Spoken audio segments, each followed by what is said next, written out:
estarmos aqui.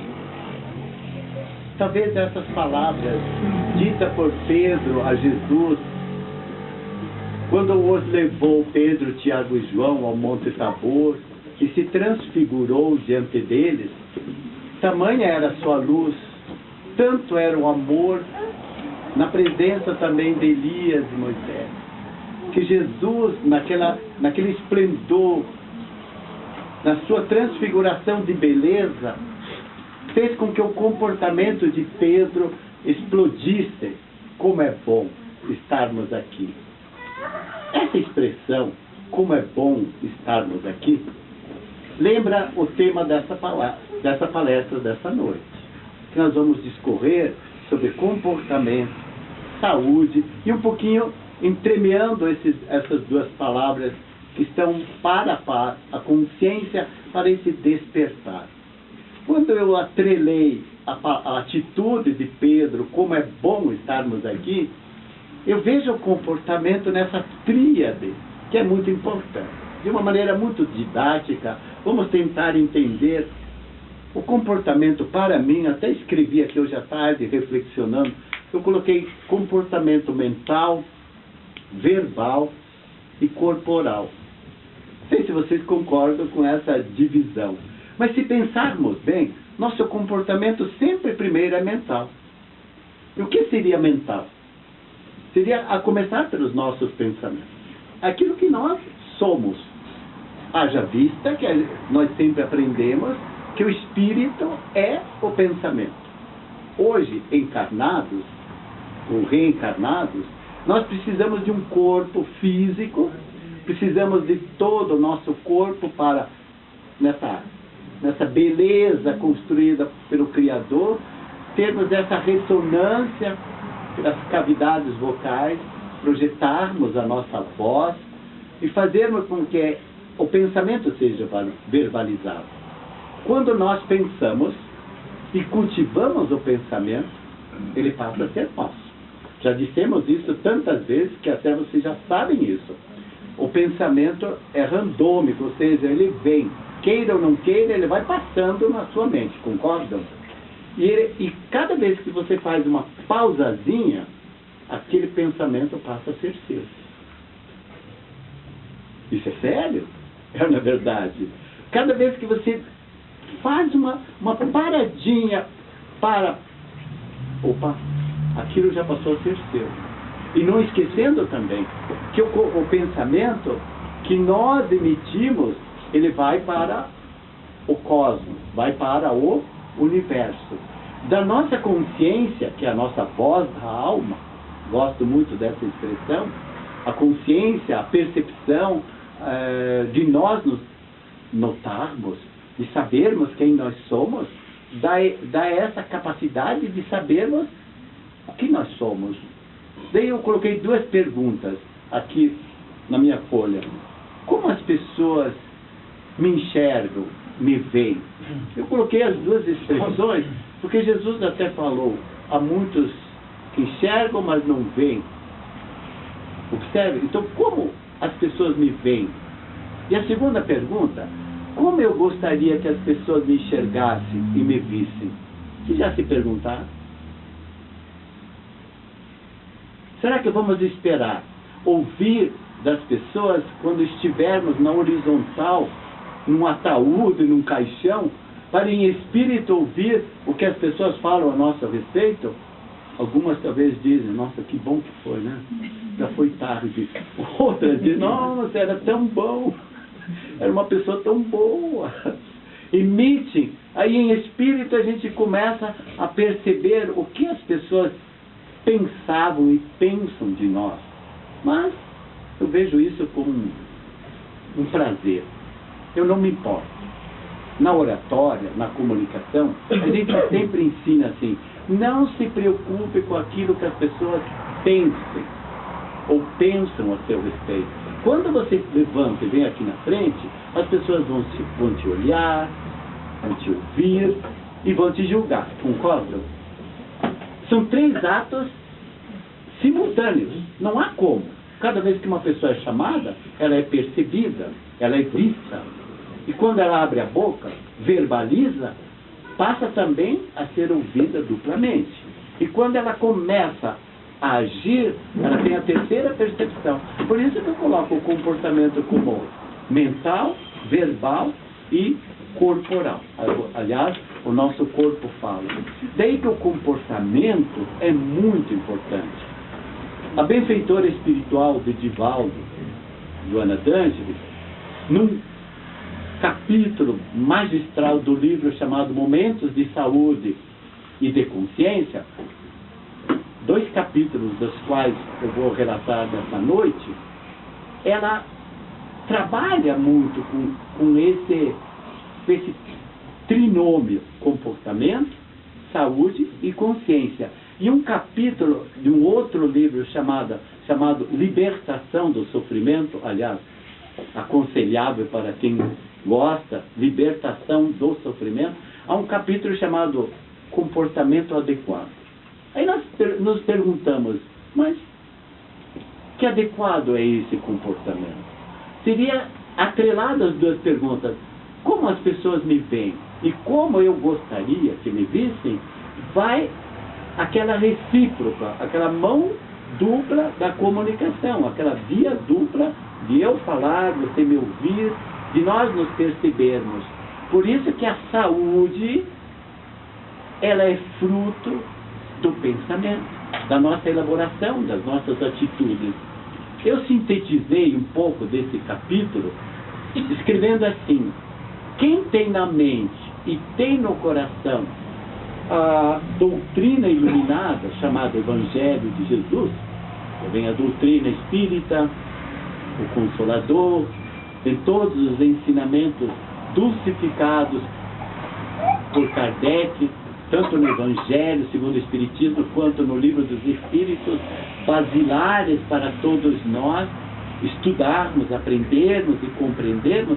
Quem tem na mente e tem no coração essa doutrina iluminativa, consegue também, pela luz do entendimento e pela luz do conhecimento, chegar a ter uma atitude comportamental condizente com o modo cristão. Até lembrando, antecipando, eu lembro de Jesus, quando disse a seus discípulos: gostaria que todos vocês fossem reconhecidos pelo muito que se amam. Observe, amar é uma atitude mental, mas também uma atitude comportamental. Para dizer, reconhecemos um cristão pelo amor para si, para com os demais. Obviamente tem o amor a Deus. Esse comportamento que Jesus fala a seus discípulos, que sejam reconhecidos pelo muito se amarem, observem que isso é um comportamento. Observem a atitude que ele demandou para cada um dos seus discípulos amados. Comportamento. Por isso que esse entendimento, saindo da mente o Evangelho e dulcificando-o no coração, ou seja, colocar o Evangelho no coração, para que as nossas palavras sejam diferentes. Se você vive o Evangelho, não na mente, quando você começa, como tanta gente, a citar passagens do Evangelho, passagens da Bíblia, passagens de um livro, isso é uma coisa maravilhosa. Mas não basta apenas falar, é preciso praticar, é preciso comportar-se de tal forma que aquilo que você diz seja condizente com aquilo que você fala. E atrelando tudo isso, pela terceira vez eu reforço, está na nossa mente. Também entendemos que o cérebro é tão maravilhoso, mas tão maravilhoso, que a cada segundo, observe, você sabe, tem a ideia do que é um segundo? Vocês têm ideia do que é um segundo? É muito tempo ou é pouco tempo? Parece pouco. Mas a cada segundo, que é aquela fraçãozinha do piscar, o cérebro registra 10 fatos novos a cada segundo. Vocês já ouviram isso? Então observe a capacidade do nosso cérebro, que é físico, que armazena a nossa mente, e que a mente produz nossos pensamentos, e que os pensamentos geram palavras, e que as palavras em forma redundam em ação.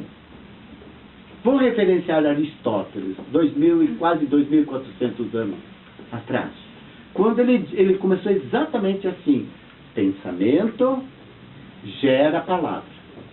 Observe, pensei, verbalizei, palavra. Da palavra eu passo para o corporal, para as minhas ações. Então, pensamento vira palavra, ou gera palavra, palavra vira ação. Aquilo que nós fazemos. São nossas ações que testemunham quem realmente nós somos. Porque pensar está registrado na consciência. Falar fica registrado na consciência. E o agir é aquilo que nós carregamos na consciência quando partimos. Então, pensamento gera palavra gera ação. E essa ação repetida torna-se hábito. Observe que maravilhoso. Hábito é o costume. É repetidamente fazê-lo. Observe o quanto isso é importante. Ter o alimento do pensamento com boas vibrações, com luz, com energia, com positividade, com confiança. Você supera as dificuldades, não supera? Não diminuem os problemas de uma hora para outra. Com certeza. Por exemplo, vive um problema da falta de dinheiro. Não é o pensamento positivo que vai supri-lo, mas ele vai te canalizar para não se deprimir mais ainda, para não gerar doenças, não gerar depressão, angústias. E, consequentemente, pelo pensamento positivo, você se fortalece e diz: mas eu tenho um corpo, eu tenho capacidade, eu sou inteligente, e todos somos inteligentes. E você se levanta e vai atrás de um trabalho. Qualquer trabalho. Começa simples, pelo degrau primeiro. Você começa a agir. Observe que pelo pensamento positivo que gerou uma ação, fez com que você neutralizasse um pouco aquela deficiência. Tantas e tantas vezes, meus amados irmãos, no mundo do trabalho, nós somos assolados com notícias de desemprego, de problemas ruins, como acontece dentro do nosso lar, acontece na sociedade, bombasticamente nos influem o tempo todo os pensamentos, com aqueles pensamentos terríveis, notícias ruins, televisão, jornal, rádio. O que você faz? Passar o dia inteiro na frente do televisor ouvindo isso? Eu nunca reclamei, mas eu fico pensando, aquelas pessoas que passam o tempo todo ouvindo tragédias, o que pensam? Eu faço um parênteses bem grande. Nós somos muito inteligentes, e por sermos muito inteligentes, colocamos um televisor no quarto. E lá, obviamente, também temos um DVD, um Blu-ray, bem melhor, né? Temos até computador lá no quarto, você assiste, e assiste os filmes que você quiser. Alguns que eles são impingidos pelo televisor, que você não tem coragem, porque o seu pensamento é fraco. Você detesta controle, mas o controle é maravilhoso, te dá a capacidade de trocar, e aí te impinge filmes de violência, de desamor, de ódio. E você te assiste tudo isso. Aí você vira e dorme. Pergunta número 1, e só a número 1. Quais são os seus pensamentos durante a noite? Então, muitas vezes, quando eu dava palestras no mundo corporativo sobre motivação, sobre comunicação, que eu fazia este comentário, a pergunta era óbvia. Então você está proibindo de ver televisão, de ver filmes? pelo amor de Deus, não estou proibindo coisa nenhuma. Assista a tudo que você quiser. Só te peço uma coisa: não adormeça durante o filme. E quando acaba aquele filme, desliga o televisor, levante-se e vá ao banheiro. Aí as meninas dizem assim, as meninas, mas eu não tenho vontade. Vai, levante, vá ao banheiro. Por quê? Porque é o ato de levantar, sair da cama, dar uma refrigerada no seu pensamento, tomar um gole d'água, transmudar aquelas cenas que estavam no seu pensar em cenas mais calmas, mais tranquilas. Volte para o seu leito, faça uma oração, leia um parágrafo de um livro, do Evangelho, de qualquer livro de mensagens, e aí agradeça ao Criador. Observe, duas atitudes, duas ações, começadas pelo pensamento, pela palavra, pela ação, que se tornou um hábito. Então, hábitos também podem ser mudados, hábitos também podem ser corrigidos. E os que não mudamos, não os corrigimos, formam o quê? O nosso caráter. Determinam aquilo que nós somos, fruto do nosso pensamento. Então Aristóteles começou, e eu vou concluir: pensamento, palavra, ação, hábito, que é costumeiro, para definir o nosso caráter, e o caráter define nosso destino. E qual o nosso destino? Qual o nosso fanal? Nosso rumo? A elevação, progresso. Observe que não é tão difícil. O tempo todo eu falei de comportamento mental, comportamento verbal e comportamento atitudinal, de atitudes. Então, uma coisa que se registra sempre: comportamento e as atitudes que redundam desses comportamentos. Observe que isso é muito importante. À luz do entendimento e desse conhecimento, um pouquinho adiante, propicia a responsabilidade consciente, altera a conduta para melhor, pelo entendimento, pelo conhecimento, sua atitude vai ser melhor, lapida o seu caráter, já que caráter define o seu rumo definitivo, que é o seu destino, e orienta as nossas emoções para torná-las mais saudáveis.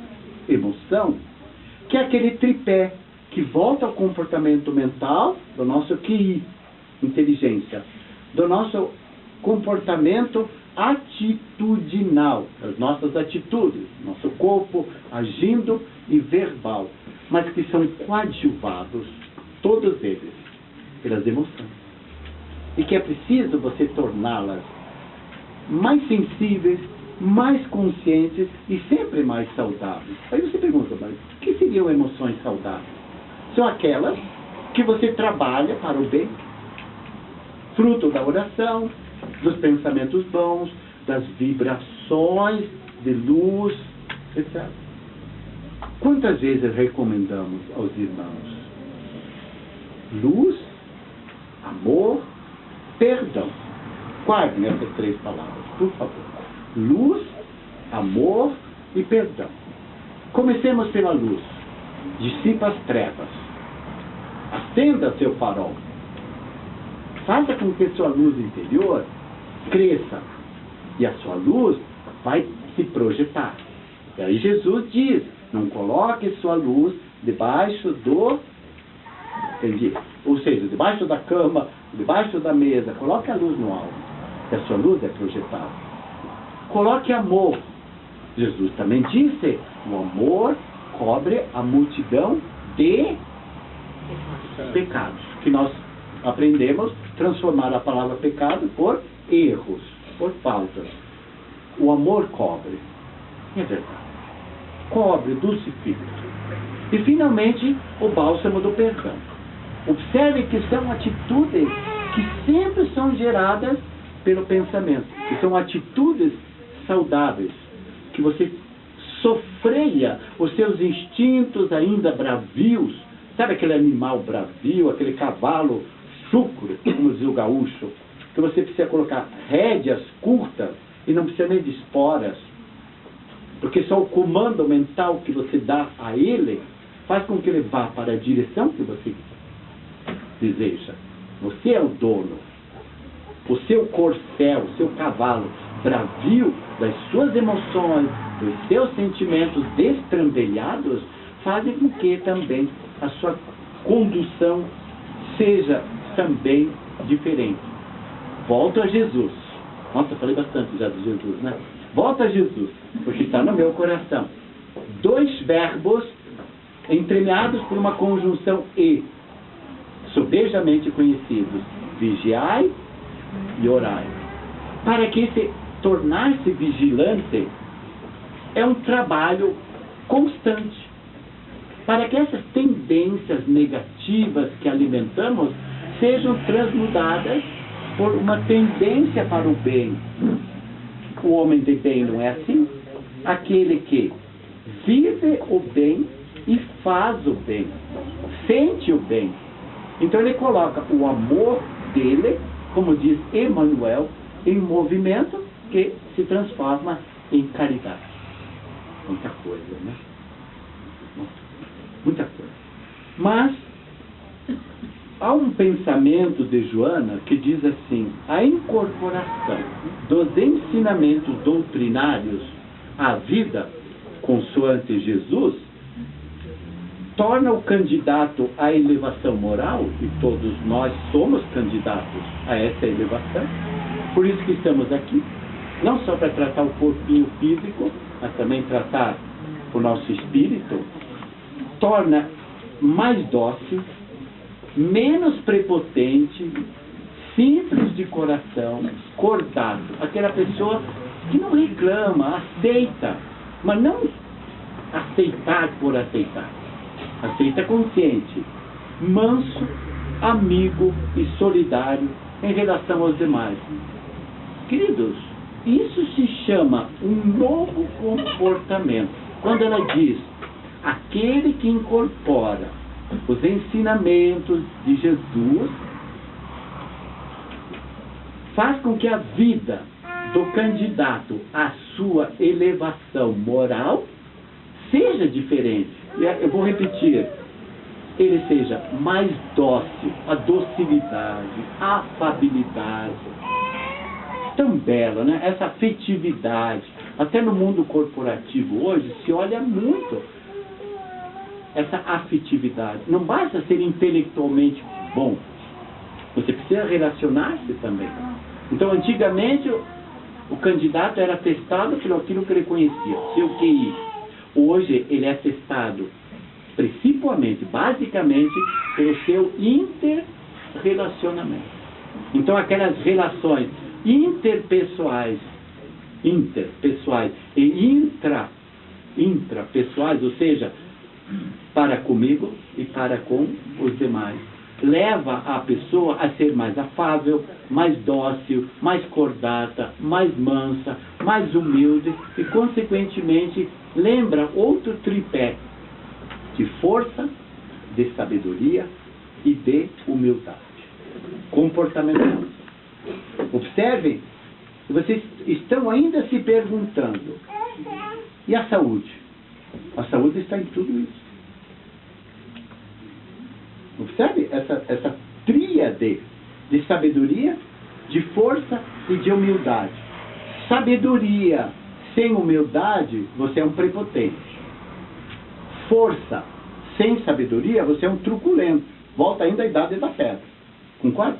Tem sabedoria, mas não tem humildade, é um prepotente, é um orgulhoso. Tem a força, mas não tem sabedoria, é um truculento, um bruto, um agressivo. E tem humildade, mas não tem sabedoria, é um tolo. Querem que eu repita? Pode repetir? Pode. Força, sabedoria e humildade. Você tem força, mas não tem sabedoria, você é um bruto. Sabe aquele brutamonte?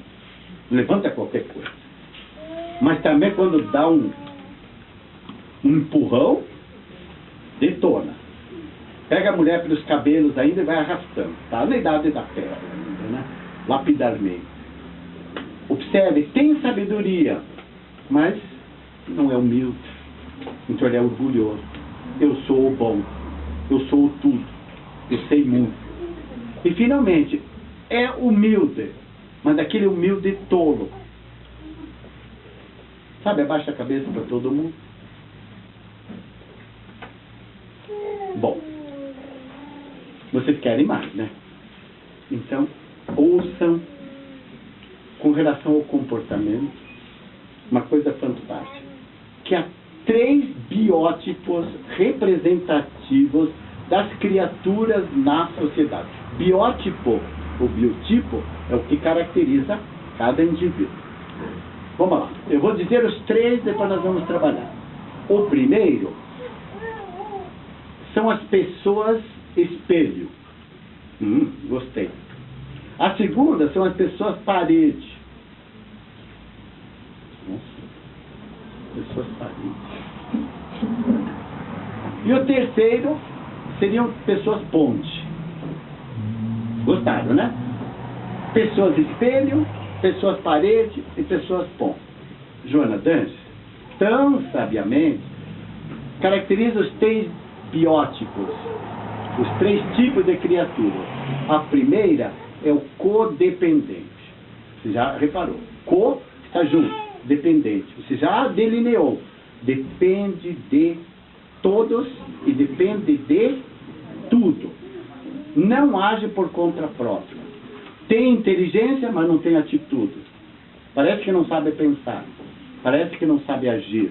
Tudo depende do que os outros querem que eles sejam. Cuidado. São os homens e as mulheres espelho. Como se olhassem para o espelho, enxergassem o outro a dizer: faça isso, faça aquilo, vá para lá, vá para cá. Volto a Jesus. Qual caniços lá no banhado? Que o vento vem do norte, tomba para o sul, vem do sul, cai para o norte, vem da direita para a esquerda, ou seja, não tem atitude. Então essas pessoas chamadas codependentes, condicionadas, aquelas que estabelecem as suas metas através das circunstâncias alheias à sua vontade. Eu estou lendo para não fugir. Não adquirindo consciência pessoal de satisfação como esforço individual que leva à autorrealização.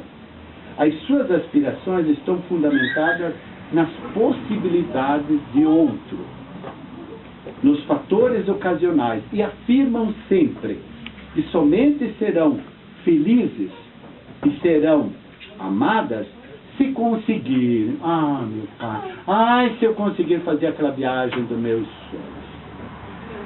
Oh, meu Deus, estar diante da Tour Eiffel, estar lá em Nova York, estar em Roma. Ah, se eu conseguir realizar essa viagem. Ah, se eu realizar esse negócio. Ah, se eu ganhar na Mega Sena. Mas não sai dele. E fica apenas nessa divagação. Observe, são codependentes dos outros. E finalmente, a falta de confiança em si mesmas proporciona-lhes o desequilíbrio desagregador da saúde. Observe que agora estou entrando basicamente na saúde. Os codependentes são tão fortes na dependência que provocam em si os malefícios maiores. Agora eu vou ler para você acreditar. E mais, em média, facilmente são acessíveis ao câncer,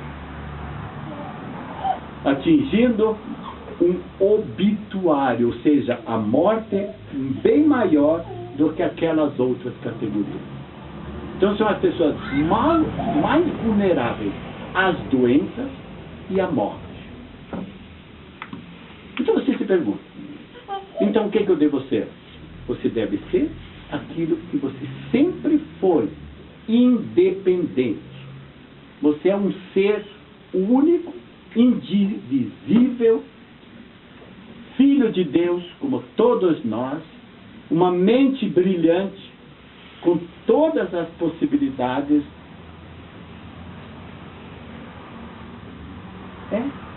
Acredite, você é tudo isso. Porque nós nascemos simples e ignorantes, todos. Mas trazendo no nosso cabedal, no nosso bolso, íncito, ou seja, incrustado, tudo aquilo que nós fomos, somos e aquilo que nós seremos. E cabe a nós, pelo nosso comportamento, transformarmos-nos. Eu posso ter um câncer, como eu já tive, mas descobri-lo no início. Passar por uma cirurgia, ver-me livre de químio, de rádio e viver feliz. Concordam? Então a minha condição mental, as minhas atitudes vão diminuindo essas possibilidades de até vir a antecipar a própria morte física, naturalmente. Isso é sério.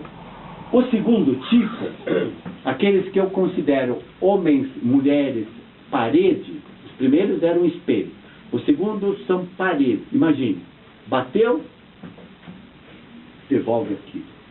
São os chamados insatisfeitos, que têm raiva da vida, os que estão contra tudo, instáveis, irritadiços ao extremo. Se eu sou instável e irritado ao extremo, trago o que para o meu corpo físico? Senão, doença. Digo mais. Ir a uma refeição com raiva, com desamor, com violência, dentro de si, o que aquele alimento vai fazer em você? Nada. Agora você imagine você preparando um alimento com raiva, com ódio. O que você esculpe naquele alimento? Como isso é sério? Então são esses homens e mulheres paredes. Afirmam que se sentem incompletos, que nada lhes sai bem. Portanto, agridem-se e agridem a tudo e a todos. E facilmente se tornam presas dos distúrbios nervosos, que mais desgastam e infelicitam, atirando-se aos porões da exaltação, da depressão, do autocídio, ou seja, do suicídio, direto ou não. Observe como isso é importante. Os insatisfeitos. E isso precisa reagir. Quem se destaca desse grupo? Os déspotas, os tiranos, os ditadores, os guerreiros, os criminosos. Aí, como diz o nosso irmão, ó Pai, já estamos no mundo da regeneração. Porque já não somos déspotas, não somos tiranos, não somos criminosos, não agimos assim, não somos insatisfeitos, nós estamos ansiosamente em busca de melhoria. Que bom, né? E o terceiro, quais seriam? São os homens pontos, as mulheres pontos, que ligam, que são eles as pessoas ajustadas, centradas, centralizadas, tranquilas, confiantes. Aí você pergunta, nossa, então a maioria dos 7 bilhões do mundo são esse tipo?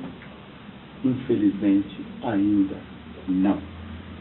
Graça no mundo, dentre os 7 bilhões e pouco que temos no planeta Terra reencarnados, quiçá não chega a 500 mil, a 1 milhão. Observe, eu falei em bilhões dessas pessoas tranquilas, confiantes, etc. Porque são espíritos já de uma envergadura melhor. Por exemplo, aquelas pessoas que crescem, vez por outra vem pensamentos desajustados, mas os neutralizam pela oração, por atitudes, por confiança, por amor. Somos todos nós que estamos em busca, meus amados irmãos. Que bom. Agora, vamos adentrar, finalizando sobre o comportamento, a frase de Joana que sintetiza assim: o comportamento, pois, é resultado do nível individual, da consciência de cada um, de cada ser. Ou seja, é sua consciência que determina o seu comportamento. Quantas vezes ouvimos assim? Ontem ouvimos nosso filho dizendo: papai, você sempre ensinava, quer ver como é uma pessoa, dê um cargo. Basta dar um cargo para uma pessoa. Em tudo que você pensa, até dentro de uma igreja, dentro de uma casa religiosa, dê um cargo. Pode perceber, olha a pessoa. Ou ela vai se classificar dentro da primeira, codependente, ou ela é irritadíssima, cobradora, déspota, tirana, ou ela é tranquila, serena, equilibrada, etc. Então o cargo vai determinar quem realmente são. Agora, com relação à saúde, isso aqui é maravilhoso. Que bom, eu tenho uns minutos interessantes ainda para nós trabalharmos. E a saúde, meus amados? Qual pensamento você tem quando ouve a palavra saúde? Obrigado pela resposta. A resposta foi essa. Eu já li o pensamento de vocês. Saúde do corpo. Mas é a primeira. É a primeira. Não tem como. Ai, tudo dói. Hoje a cor... E não tem mais. As doenças do absentaísmo, ou seja, dor de coluna que afasta as pessoas do trabalho. Fora as depressivas. Fora mais isso. Então, nós buscamos primeiro a doença do corpo. Mas nós esquecemos do Evangelho de Cristo. Vamos referenciar a cura dos 10 leprosos. Vocês já leram, já estudaram. 10 leprosos chegaram à frente do divino meigo Rabi e foram curados. Os 10 foram curados. E retornaram para a cidade, já que eram excluídos. No caminho, um deles teve a consciência: nossa, estou limpo. Imaginem. Voltou e agradeceu ao mestre. Os outros 9 seguiram o caminho. Pergunta número 1. Foram realmente curados esses 9? Não. Por quê? Porque não demonstraram a atitude da gratidão. Até o momento espírita hoje é muito interessante. Fala exatamente sobre a gratidão. E um deles retornou. E os outros 9, podem pesquisar, se vocês vão encontrar, continuaram e caíram em outro mundo da doença, que é exatamente a doença moral. Foram libertados das doenças do corpo, aliás, tão terrível. Todavia, não se curaram espiritualmente, moralmente. Porque, livres das impurezas do corpo, imagina o que aprontaram, então. Podiam beber todas, podiam aprontar todas, porque estavam livres. Viviam agora, ditos, entre aspas, os normais, porque estavam limpos, curados, estavam sãos e viveram a sua vida. Isto é metafórico para nos lembrarmos que as curas que adquirimos do nosso corpo físico pelos tratamentos da saúde precisam também e prescindem da cura moral, da cura espiritual. Ao mesmo tempo que o Cristo curava, entre aspas, ou seja, usava do seu magnetismo, conhecedor que era da alma de cada um e sabia que dentro dele já estava esculpido essa transformação moral, eram curados fisicamente. Bastava dizer a súplica da mãe: cure minha filha, Senhor. Sua filha está curada pela sua fé, pelo seu pedido. Levanta-te, tome, vá, caminhe, curado. Porque sabia o Cristo que dentro deles estava também o desejo da melhoria espiritual. Isso era saúde. E o único que voltou para agradecer a Jesus, o curioso, que passado um tempo, também caiu nos mesmos erros dos outros novos. Isso é sério, meu Deus. Então isso chamamos de saúde. Hábitos viciosos fazem com que nossa saúde se enfraqueça, tanto física quanto mental. E aí, inteligentemente, diz Joana d'Ângelis, permite-se, desse modo, pelos hábitos viciosos, que surjam a raiva, o ciúme, a queixa, a ansiedade. Que bom, né? Isso não está em nenhum de nós. Nem raiva, nem ciúme, nem queixa, nem ansiedade. E tomba em depressões injustificáveis, que são as portas de acesso à enfermidade de todos os tipos.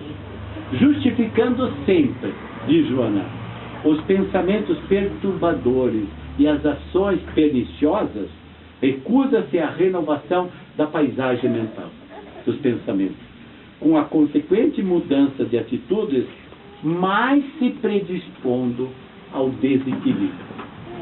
Agora, ela vai nos possibilitar a reflexão sobre 10 estados que são predisponentes, ou seja, que possibilitam o surgimento de doenças. E essas 10 atitudes, eu escrevi aqui, elas começam, a pessoa começa, mas nunca termina uma coisa. Já conhecem pessoas assim?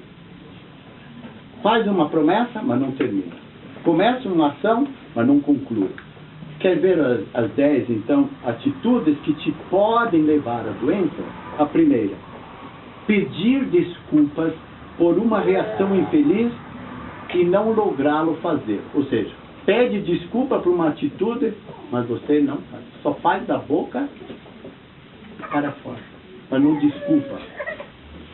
Primeira atitude, isso leva à doença. Segunda, recomeçar uma tarefa que a raiva interrompeu e sente dificuldade. Interrompe uma tarefa. Sabe daquelas pessoas que começam 10 coisas ao mesmo tempo?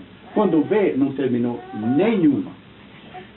Então, quando você se dispõe a uma tarefa, quer em casa, quer no trabalho, quer uma tarefa mental, finalize aquela tarefa. Por quê? Porque isso gera ansiedade. Abraçar alguém antipático e, no entanto, você se vê impedido. Você tem tanta vontade de dar um abraço a alguém que é antipático ou de cumprimentar, mas não tem coragem, sente-se fraco. Iniciar uma conversação e sente-se incapaz ou desinteressado. Tem tanta vontade de dizer alguma coisa, de conversar, quer lá em casa, numa reunião familiar, você sempre se deprime, se coloca lá embaixo.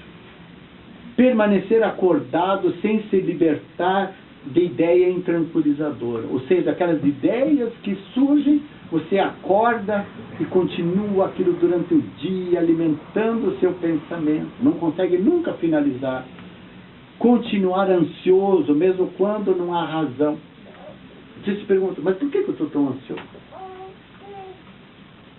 Não tenho razão. Mas por que eu estou ansioso? Não conseguir dirigir palavras gentis a uma pessoa querida. Será que isso acontece? Acontece. Não sabem dizer eu te amo. Não sabem dar um elogio. Não sabem reconhecer um bem que a pessoa querida fez. Um favor que te prestou. De dizer à esposa, nossa, que alimento gostoso. Ai, meu pai. Dá vontade de comer mais, mas vou me cuidar um pouquinho. Mas vou deixar para depois. Obrigado. Obrigado por você existir, obrigado por estar na minha vida. Isso não é só para a esposa, para o marido, para o filho, é para todo mundo. São as gentilezas que nos são dadas. Considerar-se diminuído no meio social, ou seja, complexo de inferioridade. Tudo isso, meus amados irmãos, são estados doentios, estados que nos levam e nos ferem, nos machucam, porque nos sentimos diminuídos, nos sentimos incapazes de terminar aquilo que iniciamos. Isso é terrível. E, finalmente, não medir esforços para a aquisição da saúde mediante a consciência do dever para consigo mesmo é o desafio a enfrentar e a vencer. A vida, meus amados irmãos, é feita de constantes desafios. Constantes. Ao despertar, durante a jornada e mesmo ao adormecer. Fora aquilo que nós nos colocamos ainda à disposição. Toda a tecnologia, o celular 24 horas por dia ligado, não temos coragem, pode deixá-lo até ligado, mas desligue, por favor, a internet. Desligue do Wi-Fi. Estabeleça aquelas horas de sono para não fazer como muitos jovens sempre me diziam: eu acordo com mensagens. Como assim? Não. Como assim, Paulo? Não, você é uma pessoa importante, eles podem me mandar uma mensagem importante de madrugada, eu preciso estar atento. Que doideira! E todavia há. E todavia existe. Observe o comportamento. Por que nós precisamos pedir para desligar os aparelhos celulares? Se ele é tão maravilhoso que ele registra tudo. Um telefonema, uma mensagem, tudo fica gravado. Mas enfim, vamos adiante. Luta contra as tendências inferiores. Quais seriam as tendências? Os maus hábitos, os vícios, tudo aquilo que é negativo. Joana d'Angeles usa uma expressão que os amigos espirituais usam e Jesus já usava. Vigie as nascentes do seu coração. Que coisa linda, né? Nascente é onde brota essa linfa, água, limpa, água pura, cristalina. Já ouviram essa palavra? Linfa. Água, que é uma linfa pura que nasce na fonte. Observe e ouçam como isso é inteligente. Vigie as nascentes do seu coração, que nasce o bem, como pode nascer também o mal. Um dia, quando eu comentava isto no ambiente de trabalho, e eu fazia a comparação lá no ambiente de trabalho, eu dizia assim: essas nascentes, por exemplo, entre uma vaca na nascente, ela está com as patas sujas e deixa aquela água aparentemente suja, mas a vaca sai e dá leite. Bonito, né? Ela contribui, mas a água se renova. Aí um colaborador meu, que era de origem japonesa, budista, ele acrescentou: professor, mas poderíamos dizer de outra forma. Imagine que entre nessa fonte, nessa nascente, uma cobra peçonhenta, venenosa. Ela é limpa. Todavia, diz ele, ela deixa o veneno na água. Eu falei: entendi. Ela sai, sorrateira, a água continuou aparentemente limpa, mas deixou incrustada naquela limpa pura o veneno, a peçonha, a maldade, a maledicência, o ódio, a vingança. Então, meus amados, gostaria de concluir pedindo que todos nós que fazemos o bem e que nos devotamos à causa do bem, e sempre trabalhando pelo bem, é na verdade nosso e dos demais, que nós fôssemos luz. Que lindo isso, né? E a comparação mais bela, meus amados, é de uma vela. Eu acendo uma vela, mas para ela iluminar, gradativamente ela vai se diminuindo, vai se consumindo. É ou não é verdade? Durante horas ela fica iluminando, ou durante um tempo, mas para isso ela vai se consumindo, se consumindo, se consumindo, até que vira puramente cera. E o simples pavio, o resquício da sua vida vai se estiolando, vai se diminuindo. Mas enquanto tiver vida, ela se consome para iluminar. Talvez seja esta, meus amados irmãos, a comparação mais bela com relação à saúde. Quando nós nos consumimos para iluminar o caminho daqueles que estão conosco, aparentemente nós nos diminuímos, nós nos consumimos, mas deixamos a luz brilhar na mente e no coração de todos aqueles que conosco caminham. Que bela comparação, meus amados irmãos, para agradecermos, para louvarmos, para bendizermos ao Criador por termos essa luz dentro de nós, que é nosso sol interior, e fazer com que essa luz brilhe poderosamente para que o mundo seja melhor, porque nós estivemos encaminhada no mundo. Que Deus abençoe a todos nós, que cada um de nós seja belamente iluminado pela luz refulgente, potente, sideral, esplendorosa, luz, divina luz do querido Mestre Jesus. Obrigado a todos.